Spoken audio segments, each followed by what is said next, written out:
Hello guys, welcome back to another video. Today we're going to be talking about the human digestive system.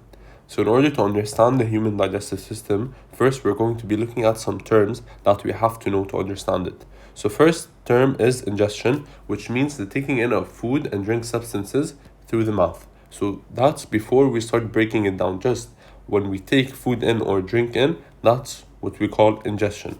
Now moving on to digestion. Digestion is the breaking down of large insoluble molecules into smaller water-soluble molecules. So that's when the difference between ingestion and digestion. Digestion is when we start breaking those molecules into smaller and water-soluble molecules. It usually starts in the mouth and ends in the small intestine. Okay? Then after we digest the food, we have to absorb the food. So absorption, it occurs mainly in the small intestine, and it's basically when the nutrients flow through the bloodstream and they go to different organs and different tissues. Now after we absorb the food, there's something called assimilation.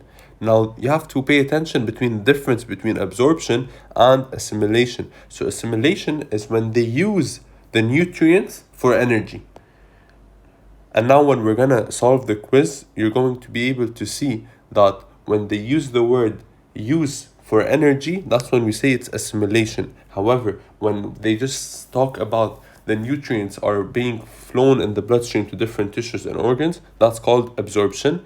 And then finally, all the food molecules that were not digested or absorbed or have to be thrown out of our body, and we call this egestion. Okay, so it's opposite to ingestion. Ingestion is the taking in. Egestion is the expelling of the food molecules that are not digested or absorbed.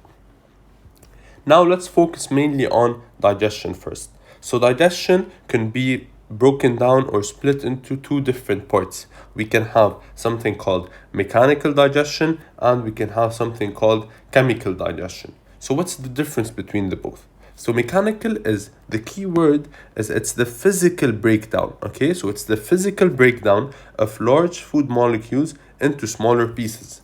It's mainly accomplished by our teeth, that's where it usually starts, but we can also have mechanical digestion in our stomach and in our intestine, as we will see later on in the video. And it aids chemical digestion. So we can't have chemical digestion without mechanical digestion. Why is that? It's because mechanical digestion provides a larger surface area for enzymes to work on. And now later on, we're going to be looking at those different enzymes. So we understood now mechanical digestion. Let's look at chemical digestion. Chemical digestion is the chemical breakdown, that's our keyword, chemical breakdown of food molecules into smaller water-soluble ones using digestive enzymes. That's another keyword. So in chemical digestion, we use digestive enzymes. I'll just give you a small example. An example could be pepsin, could be amylase, it could be trypsin. We're going to be looking at those later on in the video. Those are just few examples of digestive enzymes. Now, first we mentioned that digestion first occurs in the mouth. So in order to understand it more, we have to look at the structure of our mouth. Our mouth contains teeth. So and our teeth are responsible for the first step of mechanical digestion. So let's look at the teeth structure. Let's look at the teeth structure basically. So the teeth structure, first it can be broken down into two main parts. We have the crown and we have the root. No need to look at the neck, you're not responsible for it, but the main two parts are the crown and the root. The crown is basically the visible part of the tooth that projects in the oral cavity. Okay, so this is the crown, it's the visible part of the tooth, and it's usually covered by the enamel. That's the enamel it's covered, the crown is covered by. Okay, and then the second part is the root. The root is basically the part that's not usually visible, and it's the one that contains the tooth. Okay, it's covered by the cement. And now we'll be looking at what the enamel is and what the cement is and everything else. So first, let's start with the outermost layer. The outermost layer is the enamel. It's the white, non-living, so you have to pay attention. It's a non-living substance that offers a surface to process food by the teeth. It is highly mineralized. Highly mineralized, why? Because we eat a lot of tough objects maybe. So if we eat something and it directly breaks, It's not feasible. So it's highly mineralized. So it means it's the hardest substance made by the body. It's a very tough substance. It is sensitive to acids. And I want you to pay attention for this, because later on we're going to be looking at it. So enamel is sensitive to acids, as if they are exposed to acid, it's going to lead to demineralization. Okay? Now after the enamel comes the second layer, which is the dentine. Now the difference between the enamel and the dentine, we said the enamel is non-living substance. However, the dentine is the living part of the tooth. So if something is living, what does that mean? It means it needs oxygen and nutrients. So it is provided with oxygen and nutrients by the pulp cavity. Now this is the pulp cavity or pulp chamber, and if you can see inside the pulp cavity, we have blood vessels, and we also have nerve impulses. So we have nerve and blood supply in our pulp cavity. Okay? Now, after that, let's look at the root. In the root, it's covered by cement or cementum. So what is cement or cementum? It is a thin layer of mineralized tissue. It contains ligaments. What's the role of those ligaments? They have protein fibers that extend from the cement to the jawbone, and it helps while chewing or biting. Okay? And finally, we have the gum, which is right here. Okay? Also serves as a layer to protect the tooth. That's mostly it for the teeth structure. Now, and this is the jawbone, of course. Okay? Now let's look at the types of teeth we have. So we have two different types. We have milk teeth and we have permanent teeth. So milk teeth is usually found in children. They emerge at about 5 months, and the teeth set is complete at 2.5 years. It contains around 20 teeth. There is 8 incisors. Sorry, my mistake. We have 8 incisors, we have 4 canines, and we have 8 molars. And they start to fall at the age of 7. So if they get you a question in the exam, a person who is 5 years old, does he have milk teeth or does he have permanent teeth? Of course, they're going to have milk teeth. Now, permanent teeth, they usually last a lifetime. However, if they are damaged, they do not grow back. So that's why it's important. You have to take care of your teeth, and we're going to be looking at how we can take care of our teeth. And the set is 32 teeth. So look, we grow teeth between the milk teeth and the permanent teeth, and it contains 8 incisors, 4 canines, 8 premolars. Now the premolars are new. We didn't have premolars and milk teeth, and we have 12 molars. So now let's look at the 4 main types of teeth. We have incisors, canines, premolars, and molars. So the function of incisors and canines are: for incisors, they are for biting and cutting pieces of food. Same thing for canines, biting and cutting pieces of food. Where are they found and their structure? So the incisors are usually found at the front of the mouth. They're Kaiser shaped, and we have 8 in total, 4 in the lower jaw and 4 in the upper jaw. And they're usually, in the diagram, they're the ones that are here. Okay? And then we have canines. So canines are next to incisors. They are more pointed, and we have 4 in total. So we have 2 in each jaw. And we can see them here. So 1, 2, 1, 2. Okay? And those are another picture of them. You see they are more pointed than the incisors. And then we have the premolars. Their function is crushing and grinding food. And they are usually behind the canines. They have 2 or more elevated cusps. And we have 8 in total, 4 in each jaw. And this is some extra information. Most have only 1 root. However, some have 2. And if we look at incisors and canines, they also have a single root. Now, they are found here. Premolars, we have them over here. Okay, so we said we have 4 in each jaw. So 1, 2, 3, 4. So we have 8 in total. And then we have the molars.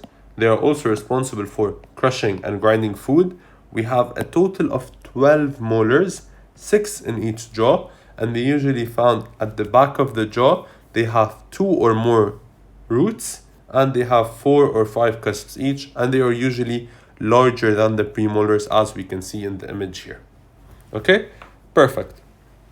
Now we spoke about their structure. Now we have to speak Remember when we said that the enamel is sensitive to acids. So this is very important. So we're going to look at tooth decay and gum disease. And I added a small note for you guys. If you haven't watched the previous videos, make sure to watch them. We said vitamin C was important for the health of our gums. So if we have a deficiency of vitamin C, we can have scurvy and it could affect our gums also.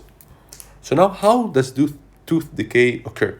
So usually we have bacteria found in the mouth, or it comes with the food that we eat in, and it combines with sugar. So we have sugar in the mouth if we eat candy or a nice crepe. It contains sugar, and then that sugar in the mouth with the saliva and other components, they form plaque. Okay, and this plaque can either cover the enamel or it covers the gums. And here I added also a small note for you, which we look at later on, that saliva is usually released by the salivary glands in our mouth. Okay? But don't pay attention for it now, it's fine. So now we formed plaque, which is a combination of bacteria, sugar, saliva, and other components. Let's say it covers the enamel. So let's say we have bacteria in the mouth, we have sugar, and they form a layer of plaque here on the enamel. Okay?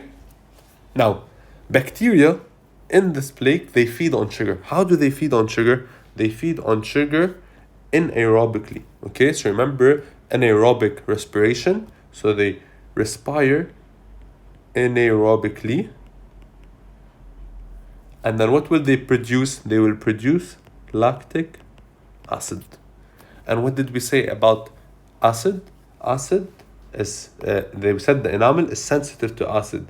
So if the bacteria right here is respiring anaerobically on sugar, it's going to produce lactic acid, and then it's going to demineralize the enamel. So after the enamel, what's it going to reach? It's going to reach the dentine. If it's not treated, if we don't go to the dentist, after the dentine, it's going to affect enter our pulp cavity, and it's going to reach our nerve supply, and that's why we feel a toothache. So we look here, we said this acid, which is the lactic acid, dissolves the enamel. If it's not treated, it will go into the dentine. If it's not treated, it will reach the pulp cavity where we have our nerve supplies, so which causes a toothache. And eventually, even if we do not treat this cavity, because usually, how do we know that we have plaque and bacteria respiring? There are cavities that form on our teeth. So eventually, if we do not treat it, this infection can lead to the formation of an abscess and inflammation, swelling, and pain at the root. Okay? That's why, let's look at how can we prevent this. So usually, the toothpastes we use at home are usually alkaline. Alkaline means they're a bit basic. Why are they basic? So they help neutralize the acid. So we said that the bacteria are producing lactic acid. So to reduce the effect of the acid, what do? We add a base. So alkaline toothpaste. And they usually contain, also our toothpastes contain antibacterial substances to limit bacterial growth. Because if you think about it logically, if I do not have bacteria, how will the bacteria feed on the sugar? But there is no bacteria, so no acid will be produced. Okay, so make sure you know that. And another example of an additive they use to toothpaste is they add fluoride. Why do they add fluoride? Because it reduces damage done to the enamel by the acids produced. So it could be said that fluoride also helps the enamel be more resistant to the acids that are being produced by the bacteria. Now we said the plaque can form on the enamel, and we said what happens. Now let's look if it covers the gums. So if the plaque forms on the gums, we will have something called gingivitis. Anytime you're going to see something that ends with itis, it means it's an inflammation. So it's the inflammation of the gums. So the symptoms we usually get are our gums become a bit swollen, they could bleed during brushing our teeth, but it doesn't usually cause pain. However, it must be treated. Why should it be treated? Because if it's not treated, it could lead eventually to tooth loss, and it also disrupts the barrier around the teeth. Because remember, we said the gum serves as a barrier around our teeth. So if something happens to our gum, it disrupts the barrier that covers our teeth, which allows the spread of bacterial infection. And now even more, if we do not treat our teeth or we do not go to the dentist on a monthly basis, for example, the plaque can remain stuck, and then after it's stuck, it hardens and it forms tartar, and this forms a surface in which more plaque can form and more bacteria to collect, and it just makes our cavities worse, and it just makes toothache more hard to